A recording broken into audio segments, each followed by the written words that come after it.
Now we are here to learn a new topic of English grammar, that is verb. Verb is very important. It's play a very good role. When we talk about verbs, so the word is tells us about time is called a verb. Basically everyone know, like I am recording a video. Here am is a verb, and I was playing cricket yesterday. Yeah, in the park. Here was is a verb. When we talk about verb, so it is the main body backbone of a dialogue. Let's talk about verb. After the definition of verb, we have to know how many types are there of verb. Basically, when we learn verbs, so in whole English there are only two types of verbs. Number one is finite verbs, and number two is non-finite verbs. Here they all have subparts. We will talk about it. First of all, we have to see verb. When we talk about verb, so it is divided into two subparts, like finite verb and second one is non-finite verb. Like we have learned many tenses, there are three types of. Let's take the example of tenses. Basically, there are three types of tenses like present, past, future, and they have four subparts like present indefinite, present continuous, present perfect, and present perfect continuous, as well as same in a past and same in a future. Same thing happen with verb. Basically, there are two types of verb: finite verbs and non-finite verbs, and both parts has subparts. Let's talk about non-finite subparts. It is divided into three parts. Number one is infinitive, and number second is gerund, G-E-R-U-N-D, and number three is participle.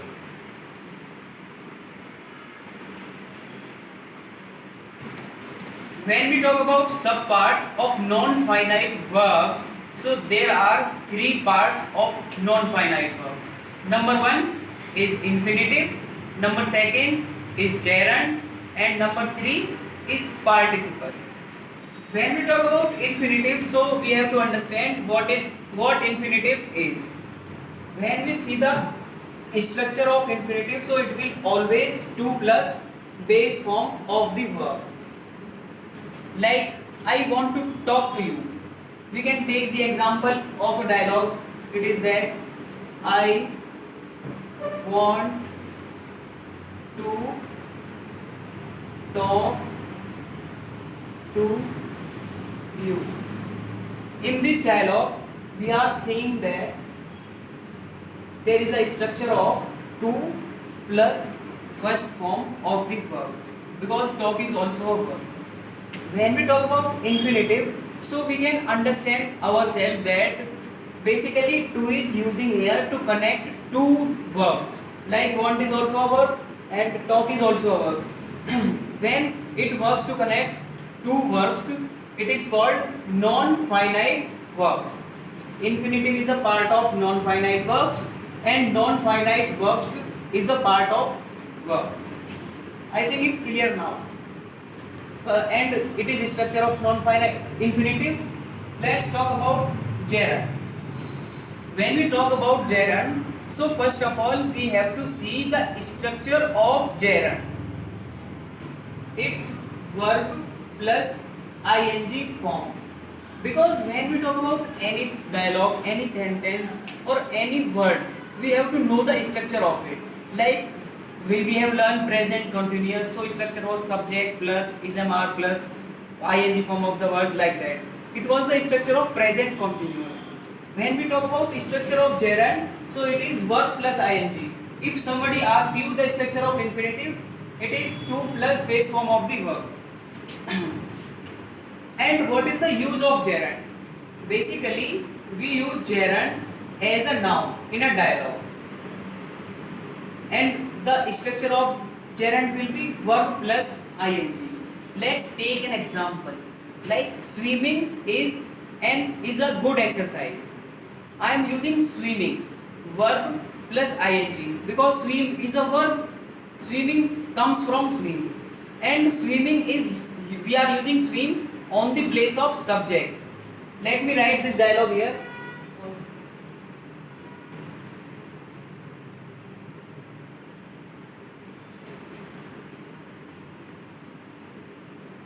Good exercise. Basically, this is subject, this is verb, and this is object in this whole dialogue.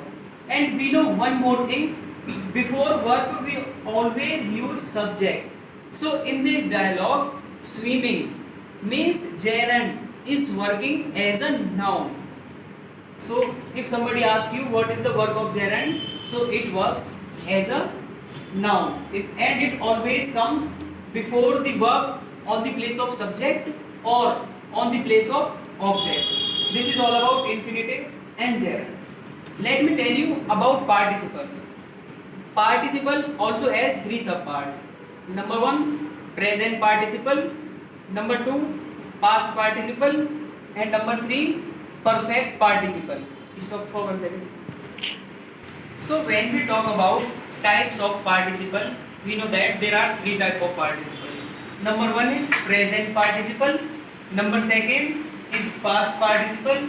And number three is perfect participle. When we talk about present participle, so we have to see the structure of it first. Like we have seen the structure of infinitive, it was 2 plus base form of the verb. After that we have seen the structure of gerund. It is verb plus ing and it was functioning as a noun. Let's see the example of present participle. When we talk about present participle, so it has same structure like gerund, verb plus ing form, but it functions as a adjective in a dialogue. When we talk adjective, so these are modifying words. Basically we use adjective to modify a noun or pronoun. Let's take an example like this is a washing machine.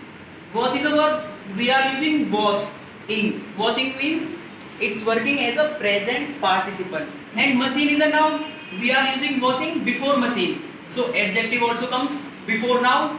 That's why it's function as a adjective in a dialogue. When we talk about present participle, so there is one more rule for it. It is that it tells the quality of person, place or things. Let's talk about past participle. When we talk about past participle, so basically it is third form of the verb, and we use it for conditions. When we have to tell the condition of a dialogue or something else, we will use past participle. Like I am tired. Here tired is a past participle and it is functioning as a condition. Suppose I am tired, so if I take rest for some time, condition will be changed. That's why this is called past participle, because condition can change easily but quality can't. Let's talk about perfect participle in a simple manner. When we talk about perfect participle, so this is very simple structure. This follow a very simple structure. It is having plus third form of the verb. It is also, we can say there is not much difference between past participle and perfect participle. This is basically difference of structure and one or two difference as well. When we can write, let me write example of present participle. This is a washing machine. Present participle. Okay, here we are using washing. It is used on the place of adjective, so this is present participle. If I say I am tired, so this is third form of the verb. This is telling the condition of a dialogue, of a person, of me. That's why it is condition. When we talk about perfect participle, so it works as like past participle. It is, you can say, describe a condition like having rested, they started their journey again. Having rested, they started their journey again, like this. We are seeing that having plus ed form, rest, rested, rested, we are using past participle, but before past participle we are using having. When we use having before past participle, it become perfect participle. This is only the difference between past participle and perfect participle. I have already told you the uses of it. I want to tell you one last thing from about non-finite verb. We are observing that when we talk about the structure of gerund, so it is verb plus ing, and when we talk about the structure of present participle, it is also following verb plus ing. So how can we create difference which one is present participle and which one is gerund? Basically students get confused in it. Let me make you understand. This is gerund and this side is for present participle.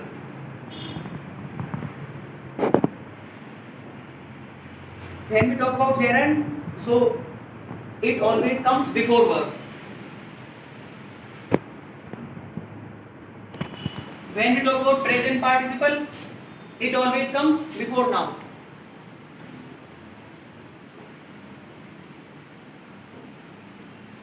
When we talk about gerund, it functions as a subject of a dialogue. When we talk about present participle, it works as an adjective in a dialogue to describe a noun. This is the basic difference between gerund and present participle. Like I have given you example, swimming is good for health. We are using swimming before is a verb in this dialogue. We are using swimming on the place of subject. That's why this is a gerund.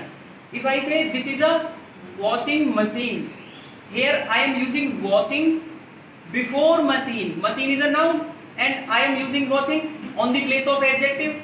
That's why this is present participle.